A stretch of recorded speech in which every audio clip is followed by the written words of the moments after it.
ఇప్పుడే జీ5 app download చేయండి. చూడండి మీ ఫేవరెట్ టీవీ షోస్ ఎప్పుడైనా ఎక్కడైనా. మిమ్మల్ని ఇలా దారి మళ్లించడానికే మా అక్క డమ్మక్క ఇలా చెప్పారనుకుంటా. నమ్మకపోతే మీ కర్మ సుమనా.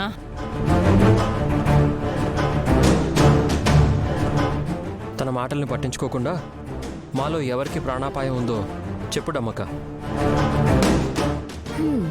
ఈ రోజు ప్రాణం మీద తీపేర్పడింది మా ఆయనకి. పోతానని స్పష్టంగా తెలిస్తే నీకు చిల్లి గవ్వ దక్కకుండా చేయాల్సిన పనులు కొన్నుంటాయి. వాటిని పూర్తి చేద్దామని. రై, నువ్వు ఇలా మాట్లాడే గొడవను స్టార్ట్ చేసావు. లేకపోతే ఏంటి బ్రో, తనకి ఎగతాళిగా ఉంటే పక్కకెళ్ళమను.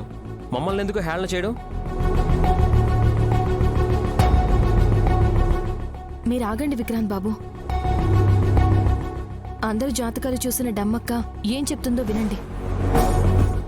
డమ్మో డమ్మ. బా చెప్పు డమ్మక్క. నేనా? మా ఆయన? నేనే అనంటే చెల్లికి నా కొడుకు పుండరీనాథాన్ని అప్పజెప్పేస్తాను.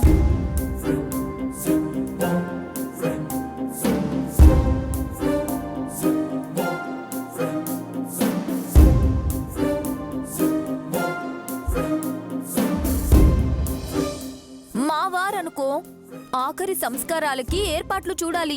ఏదో ఒకటి చెప్పేసే. నీ మాటలకే చచ్చిపోతానేమో అనిపిస్తుంది నాకు. నా మీద కొంచెం కూడా ప్రేమ లేదా నీకు? అబ్బా లైట్ తీసుకోండి. మీరు ఆగండి. జాతకాలు చూశాక నీకేం అర్థమైందో అది చెప్పు డమ్మక్క. ఆశ్చర్యానికి గురిచేసే విషయం ఏంటంటే రానున్న 48 గంటల్లో ఈ ఇంట్లో వాళ్ళందరి జాతకాల్లో ప్రమాద సంకేతాలు సూచిస్తూ ఉన్నాయి.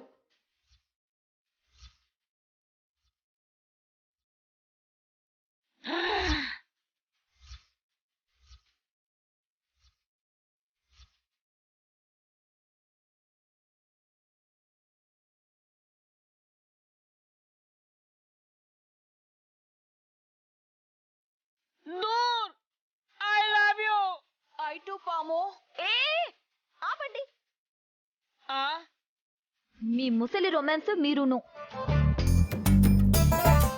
ఇప్పుడప్పుడే పోయే విగ్రహాలా మీవి?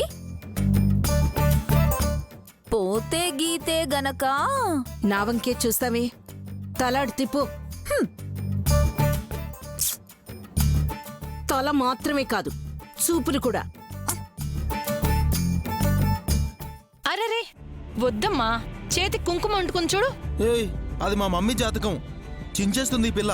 తీసేసుకోండి బావగారు. హెటివ్వు. ఏ లాగొద్దు. ఇటివ్వమ్మ బుజ్జి తల్లి.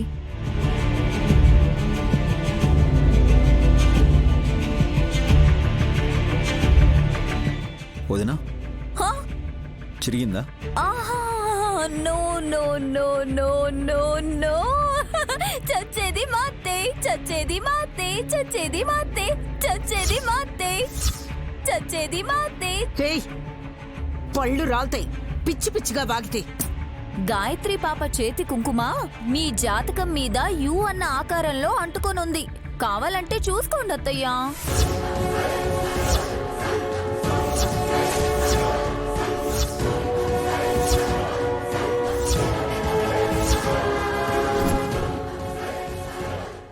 యు అంటే అంటే నువ్వని అర్థం. అంటే తిలోత్తమత్తయ్య అనే అర్థం.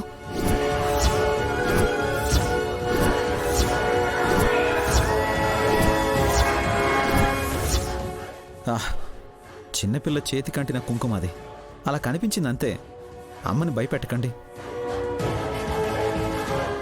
చిన్నపిల్లలు దేవుడితో సమానం కదా బ్రో. తిలోత్తమ అమ్మని కుంకుమే వెంటాడుతుంది. Rubbish. I don't care. Mummy,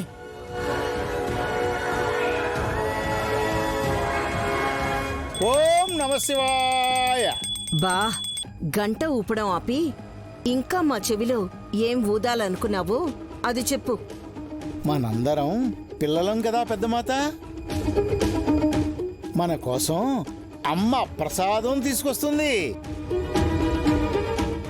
ఈవిడ పిల్లేంటయ్యా ఇద్దరు కొడుకుల్ని కని 30 ఏళ్ళయింది. నువ్వు ఉన్నమ్మా ఎదులయ్యా అమ్మ అంటే సోదరి విశాలాక్షి వస్తుందా? అవునయ్యా.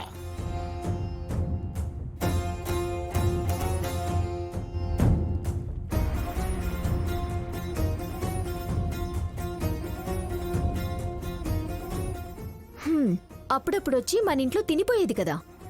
ఈసారి తను ప్రసాదం తీసుకొచ్చి మనకేదో పుణ్యం కలుగుతుందన్న భ్రమకి గురి చేస్తోంది. సుమన, భగవంతుడి ప్రసాదం తీసుకోవడం అంటే స్వర్గాన్ని అందుకోవడమే. చాలా మంది నిరాశగా వెనుతిరిగిపోతారు. అలాంటిది విశాలాక్షి మన ఉన్న చోటికి ప్రసాదం పట్టుకొస్తుంటే మనమెంత పుణ్యం చేసుకుని ఉండాలి. పాపపు మూటలు మోసేవాళ్ళు అయిష్టంగానే మాట్లాడుతుంటారులే వదినా. వస్తుంది విశాలాక్షనా?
అబ్బా, ఎంతో ముద్దుగా ఉందో విశాలాక్షి. ముద్దు కాదే, ముందే ఉందో చూడు. అంత కళగా ఉంటే ఆ మొహాన్ని చూడకుండా ఇంకేం చూస్తావు పిన్ని? పెద్దమ్మా, నా చేతిలో ప్రసాదాన్ని చూడలేదా? ఆ, చూశాను. ఏయ్, ప్రసాదాన్ని ఆస్వాదించడం అనేది తరువాయి. నువ్వేంటి ఇలా వచ్చావు? ఎలా అంటే ఎలా? కడుపేసుకొని వచ్చావని అడుగుతున్నావు.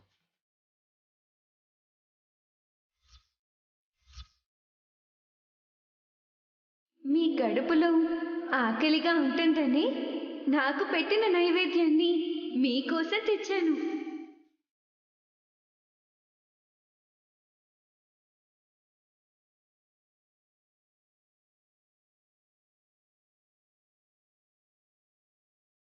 మేము అడిగిందేంటి, నువ్వు చెప్పేదేంటి?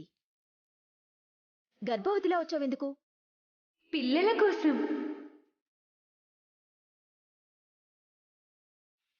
జీ5 యాప్ డౌన్లోడ్ చేసి అన్ని ఎపిసోడ్స్ పూర్తి ఉచితంగా చూడండి.